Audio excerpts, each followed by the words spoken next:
হয় নাই। আপু মন মন মন খারাপ ছিল, বাট এখন মন ভালো আছে। কারণ হচ্ছে হার জিত থাকবেই।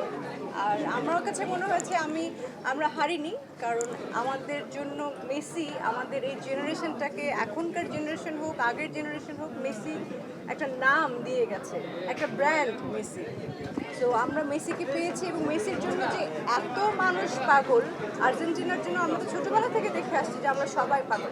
শুধু আর্জেন্টিনা না, ব্রাজিল হোক, ফ্রান্স হোক, এবং অবশ্যই ফাইনালে স্পেন এত ভালো খেলেছে, মানে এটা প্রশংসনীয়। তো খেলা তো হবেই, নেক্সট দেখা যাক। মেসির তো এবার লাস্ট খেলা, তো সে তো এবার বিশ্বকাপ থেকে তো এরকম একটা আশা করেছিলেন আপনারা যারা আর্জেন্টিনার সাপোর্টার, এই বিষয়ে কি বলবেন? এটা জানতাম তার লাস্ট খেলা, তো সে তো অন্য লিগে খেলবে, ওয়ার্ল্ড কাপ হয়তো বা খেলবে না, তো তাকে তো অন্য খেলা দেখতে পাবো।